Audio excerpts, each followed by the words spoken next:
സ്വന്തം ഉപ്പയെ നോക്കുന്നതിൽ തർക്കം. സൗദിയിലൊരു കേസുണ്ട് അത്രേ. എന്താണ് ആ കേസ്? അനിയനും ഏട്ടനും സ്വന്തം ഉപ്പയെ നോക്കുന്നതിൽ തർക്കമായി കോടതി കയറിയിറങ്ങുന്നു.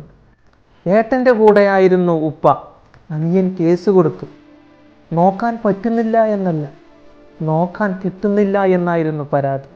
അവസാനം കോടതി വിധി വന്നു, ഇനിയുള്ള കാലം ഉപ്പ അനിയൻ നോക്കട്ടെ എന്ന്. അവസാനമായി എന്തേലും പറയാനുണ്ടോ എന്ന് കോടതി ചോദിച്ചു.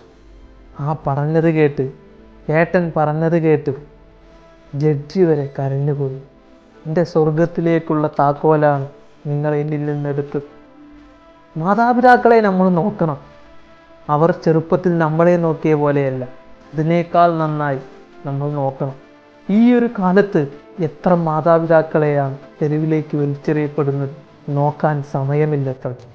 മാതാപിതാക്കളെ നോക്കാത്ത ഒരുത്തനും ഏത് ലോകത്ത് ഗതിപിടിക്കില്ല. നമ്മുടെ നല്ലത് മാത്രം ആഗ്രഹിക്കുന്ന ലോകത്തിലെ രണ്ടേ രണ്ട് മധുര കഷ്ണങ്ങൾ ഉമ്മ, വാപ്പ.